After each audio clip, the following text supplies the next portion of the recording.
नमस्कार, कार्यक्रम मुद्दा में आपका स्वागत है। मैं हूं आपके साथ रविंद्र सिंह। आज बात करेंगे प्रचंड की जीत पर, चीन और भारत के संबंधों पर, जो जिनके बीच में यह देश सैंडविच की तरह माना जाता है। दरअसल नेपाल में पुष्प कमल दहल प्रचंड के प्रधानमंत्री बनने के बाद ही चीन ने नजदीकी बढ़ानी शुरू कर दी। प्रचंड को चीन का समर्थक माना जाता है और चीन के पूर्व प्रमुख माओत्से को वे अपना आइडियल मानते हैं।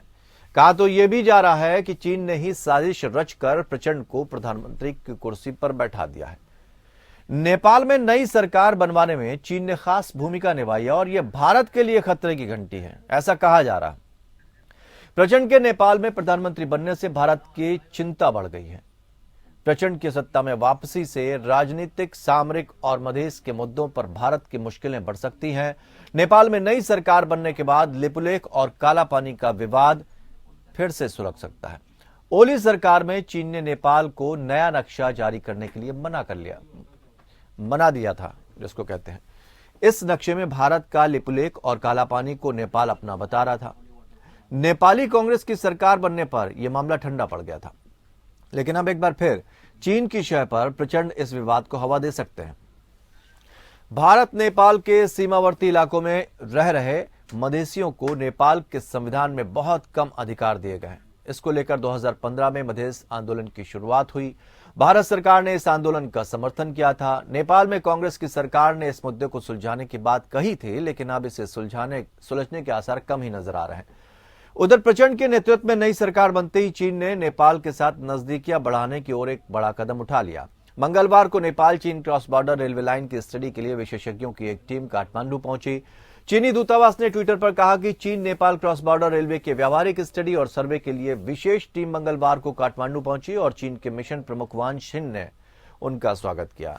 काठमांडू में चीनी दूतावास के प्रवक्ता ने ट्वीट किया कि ये दोनों देशों के बीच एक महत्वपूर्ण परियोजना है और चीन से जुड़े नेपाल को बदलने के लिए एक ठोस कदम है। नेपाल में चीन अपनी महत्वाकांक्षी बेल्ट एंड रोड इनिशिएटिव के तहत ट्रांस हिमालय कनेक्टिविटी परियोजनाओं समेत कई बुनियादी ढांचे के उपक्रमों के माध्यम से अपने कदम बढ़ा रहे हैं। अगर यह प्रोजेक्ट पूरा हो गया तो सड़क और रेल के रास्ते चीन से नेपाल आना आसान हो जाएगा। बीआरआई प्रोजेक्ट के पूरा होने पर चीन नेपाल के रास्ते भारत की सीमा पर घेराबंदी कर सकता है। इस प्रोजेक्ट की मंजूरी भी प्रचंड ने ही दी है। तो क्या ऐसे में यह माना जाए कि प्रचंड की यह जीत भारत के लिए परेशानियां खड़ी करने वाली है? 3 खास मेहमान इस चर्चा में हमारे साथ शामिल होंगे, उनसे हम आपको रूबरू कराना चाहेंगे, क्योंकि ये एक ऐसा मुद्दा है जिससे भारत के पड़ोसी देशों के साथ जो अपने संबंध हैं, चाहे नेपाल हो, चाहे पाकिस्तान हो, चाहे बांग्लादेश हो, उन देशों के साथ संबंध किस तरह के हैं, इसको भी हमें समझना होगा। चीन से जहां तक तनातनी भारत की सीमा पर बनी हुई है और काफी गर्मागर्मी हो चुकी है, हिंसक झड़प हो चुकी है, ताजा घटना भी आपने देखी। ऐसे में क्या असर पड़ सकता है सीमाओं को लेकर, इन सारी चीजों को हम समझने की कोशिश करेंगे।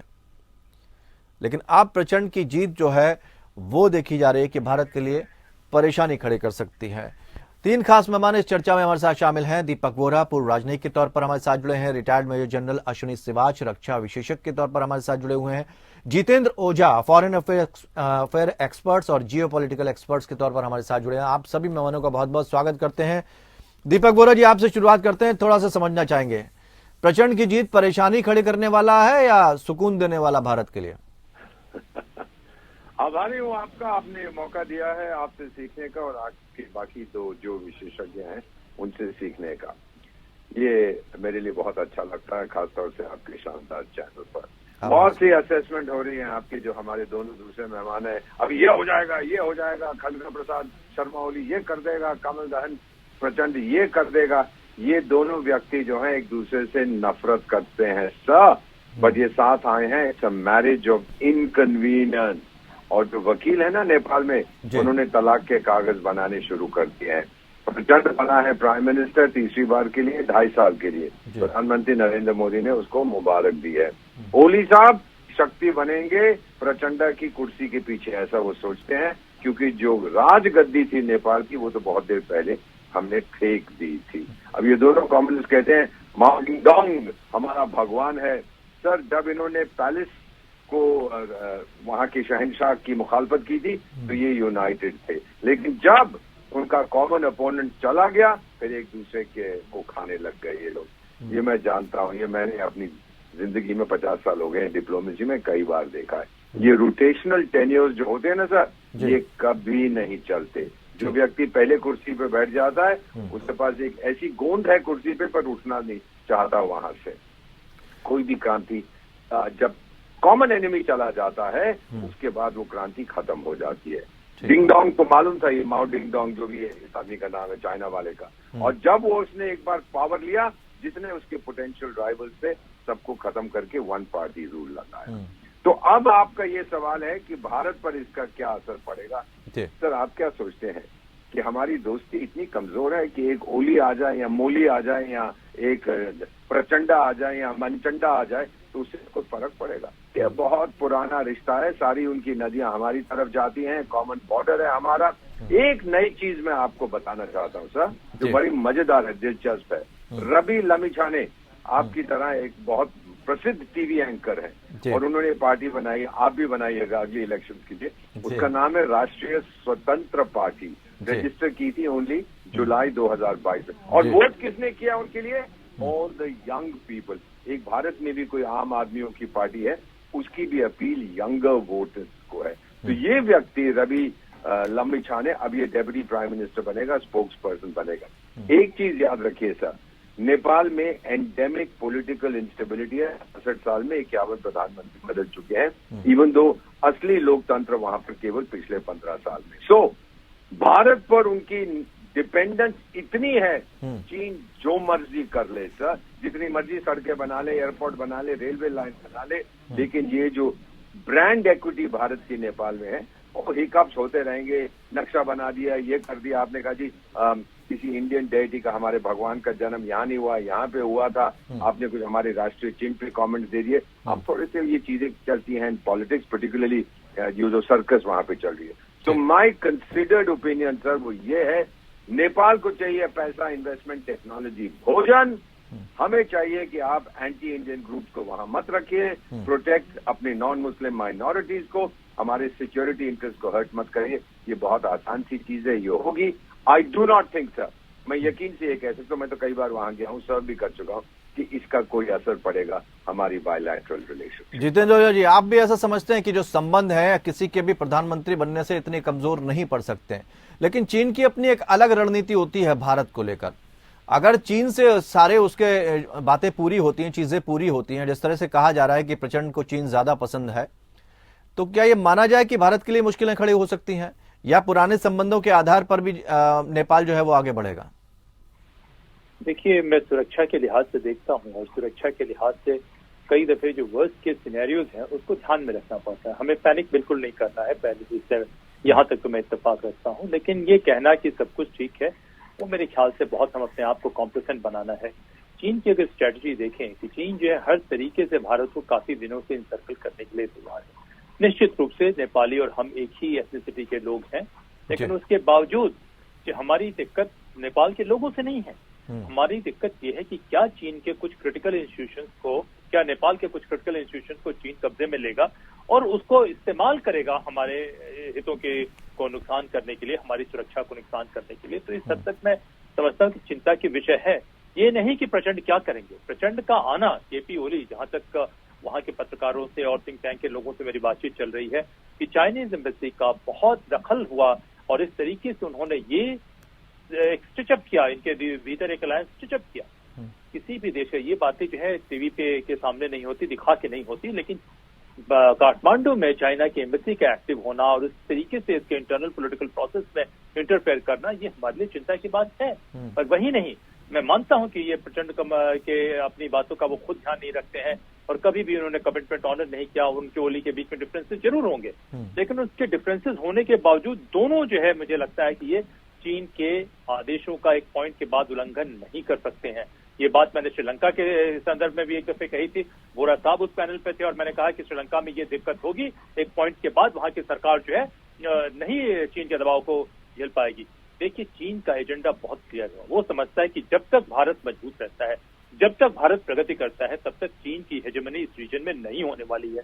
तो इन देशों का नेपाल में उसकी कोई दिलचस्पी नहीं है, नेपाल से उससे कुछ लेना देना नहीं है। नेपाल में चीन की दिलचस्पी का एकमात्र वजह है कि किस तरीके से नेपाल की धरती का इस्तेमाल किया जाए, किस तरीके से भारत को वहां बिजी रखा जाए, किस तरीके से नेपाली टेरिटरी को इस्तेमाल किया जाए।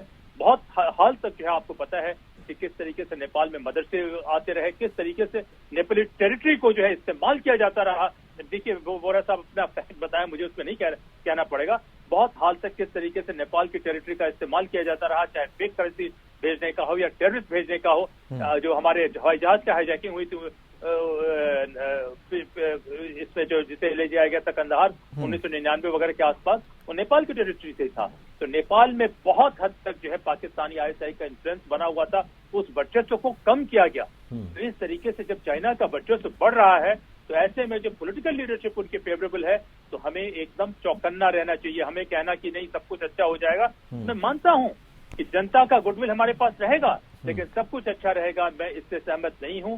इस अलायंस का आना ही और एक जो है प्रो इंडिया पॉलिटिकल फोर्सेस है जो सबसे अधिक सीट लेने के बावजूद उसे बाहर कर दिया गया है, ये हमारे लिए चिंता की बात है। बिल्कुल, हमें चौकन्ना तो कहीं ना कहीं रहना होगा। इस बात के लिए मेजर जनरल अश्विनी सिवाच जरूर बता सकते हैं कि अगर हम सुरक्षा के लिहाज से इसको देखें तो जो नेपाल चीन क्रॉस बॉर्डर लाइन की बात की जा रही है उसको स्टडी करने के लिए एक विशेषज्ञ की टीम पहुंची हुई है नेपाल में, तो क्या हमें वास्तव में चौकन्ना रहने की जरूरत है? क्योंकि लगातार भारत को घेरने की कोशिश चीन कर रहा है, लेकिन नेपाल को यह भी समझना होगा कि चीन की एक ऐसी रणनीति रहती है कि वो दोस्ती के साथ साथ इस जमीन पे भी कब्जा करना शुरू कर देता है, और इसके कई उदाहरण देखे गए। तो ऐसे में नेपाल को कम से कम एक बार सोचना तो पड़ेगा कि वो भरोसा किस पे करे, लेकिन इसके साथ साथ उसे यह भी सोचना पड़ेगा कि वो व्यापार किसके साथ करे।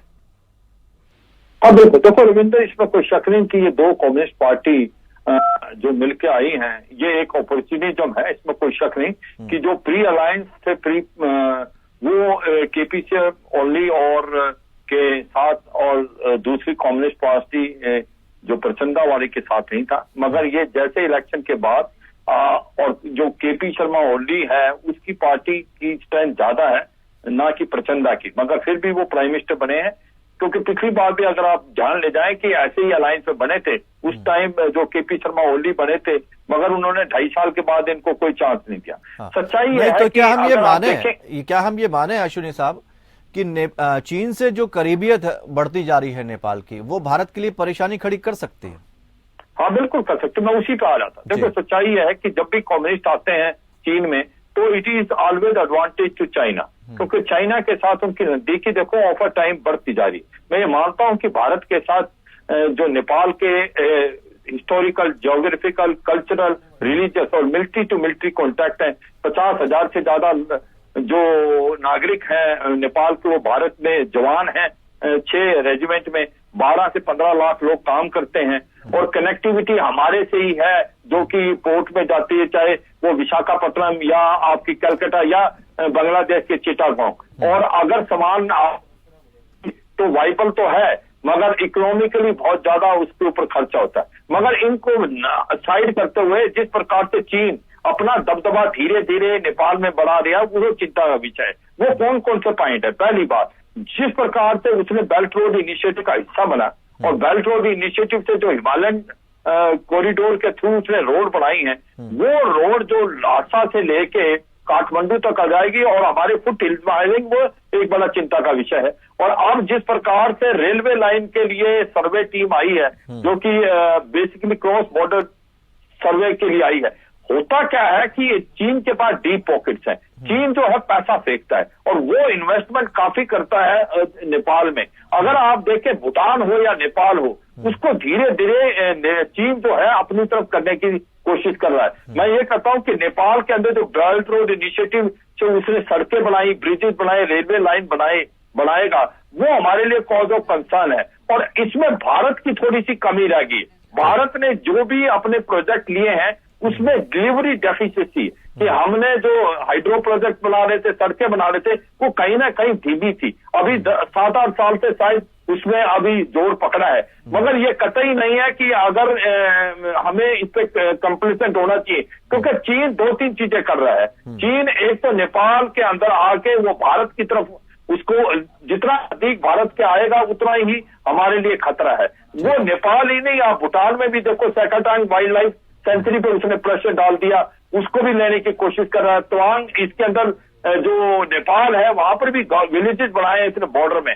मगर जो नेपाल की गवर्नमेंट है वो बिकाऊ है, वो सच्चाई है कि जो चीन के ऊपर जो वो पैसा फेंकती है, तो वो उसका मन तो उस तरफ नहीं है, मगर फिर भी वो उस तरफ हो जाती है। और सच्चाई है कि चीन बड़े जोरों से नेपाल में आ रहा है। ये भारत के लिए बिल्कुल अच्छा नहीं।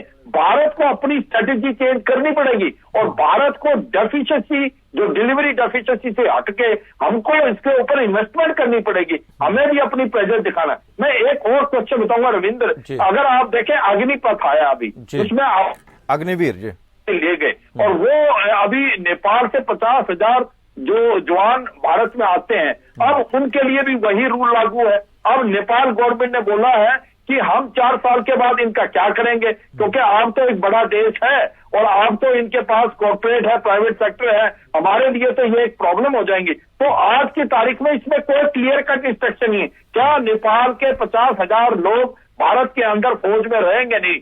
ये एक बहुत बड़ी कनेक्शन है भारत और नेपाल की आर्मी ही नहीं, दोनों देश के बीच में। मैं चाहता हूं कि भारत की गवर्नमेंट को इसके ऊपर बड़ापन दिखाना चाहिए। उनके लिए रूल थोड़े, क्योंकि जब तक नेपाली भारत की सेना में आते रहेंगे, एक बहुत बड़ा कनेक्शन है, उसको बरकरार रखें। ओवरऑल मैं यही कहूंगा, जो भी प्रोजेक्ट भारत लेता है उसको ऐसे ढंग से करे कि उसको जल्दी से जल्दी पूरा करे। ठीक है।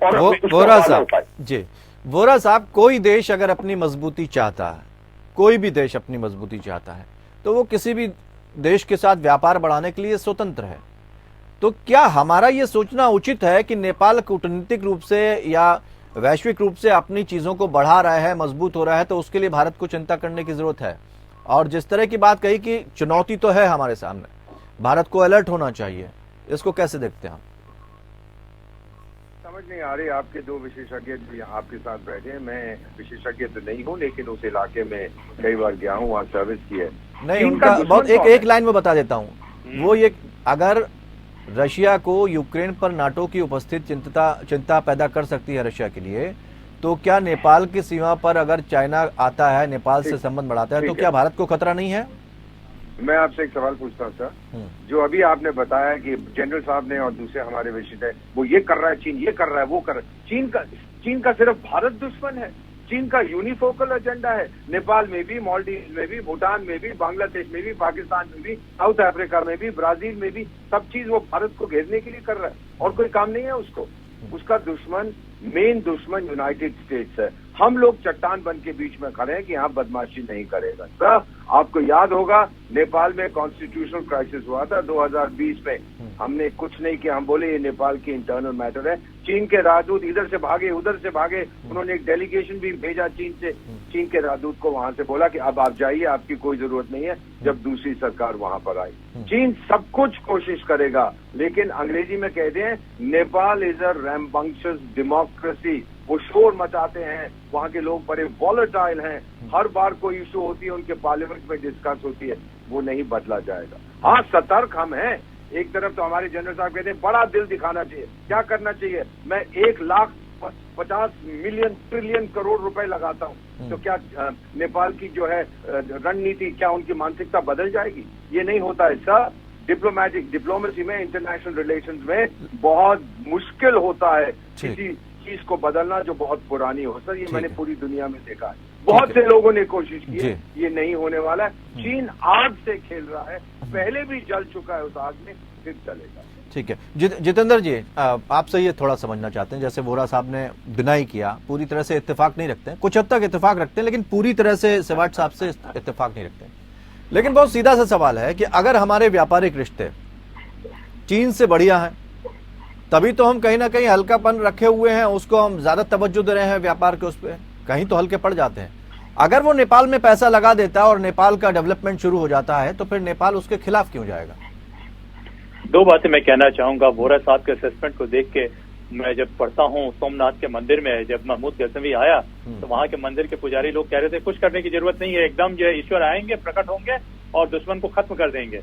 तो हमें इस सोच से निकलना है। इस जैसे मैं कहता हूँ, as a civilization we have been suffering from strategic myopia. नहीं तो अफगानिस्तान से लेके इंडोनेशिया तक भारत होता था, हम अपने देश में सिकुड़ गए हैं और अपने देश में सिकुड़ के अपने ही देश में हमारे लोग अटैक कर रहे हैं। तो देखिए, हमें अलर्ट होने की जरूरत है। मैं मानता हूं कि चीन का एकमात्र दुश्मन भारत नहीं है, लेकिन चीन का सबसे बड़ा दुश्मन भारत है, एक तरीके से देखा जाए कि हमारी बहुत सी बड़ी टेरिटरी वो लेके बैठा हुआ है। जिस तिब्बत में सिर्फ 190-92 साल की चीन की नॉमिनल एसोसिएशन थी, उस तिब्बत को हड़प करके गया है और उसका जो बुद्धिस्ट एरिया जो सिविलाइजेशनली कल्चरली हमारे पास है, उसके ऊपर देखिए कि वो घुसपैठ किया जा रहा है। हम क्यों आंख बंद करके रखना चाहें, मुझे समझ में नहीं आता है। बोरा साहब के साथ कई एक असेसमेंट, उनकी अंग्रेजी का मैं कायल हूं, उनके असेसमेंट को मैंने गलत होते हुए अपने आंख से देखा है और कुछ मैं आपको दूंगा भी। मेरा व्यक्तिगत ये नहीं है, मेरी कमिटमेंट मेरे देश से है। देखिए, सवाल पैसे का नहीं है, इस बात को हमें मानना पड़ेगा कि जब तक एक मजबूत गवर्नेंस एपरेटस नहीं होता है, तब तक न तो हमारी डिप्लोमेसी रोबस्ट हो सकती है, न हमारी नेशनल सिक्योरिटी स्ट्रेटजी रोबस्ट हो सकती है। जैसे जनरल साहब ने कहा, governance is bedrock of national security. इस पे मैंने एक लिखा है, governance not only of state, governance of society as well. तो इसको हम इग्नोर नहीं कर सकते। उस गवर्नेंस के डेफिशिएंसी की वजह से चाइना यहाँ आ रहा है। आखिर में मैं ये करना चाहूंगा, जो आप बात कर रहे हैं कि चाइना के डीप पॉकेट हैं, डीप पॉकेट के जरिए संभव है नेपाल को थोड़ा बरकला लेगा, संभव है कि चाइना में जो है बाद में की खुद इम्प्लोड कर जाएगा, दिक्कत होगी, लेकिन उसके दौरान भारत को वो दिक्कत पैदा कर रहा है, करेगा नहीं, क्योंकि भारत के लिए चुनौतियां बढ़ सकती कर रहा है दिक्कत। जितेंद्र जी, समय इतना ही था। बहुत बहुत शुक्रिया आप सभी मेहमानों का इस चर्चा में शामिल होने के लिए और इस मुद्दे को बहुत आराम से समझाने के लिए। और ये हमारे सामने कहीं ना कहीं जब अंतर्राष्ट्रीय स्तर पर कोई मुद्दा उठता है और भारत की सीमा से जुड़ा होता है, तो ये सवाल खड़े होते हैं कि क्या चुनौतियां बढ़ रही हैं। तो चुनौती भी है और साथ ही साथ भारत को कुछ रणनीति में बदलाव भी लाने होंगे, लेकिन इन चुनौतियों से भारत कैसे निपटेगा, ये देखना होगा। फिलहाल इतना ही, नमस्कार।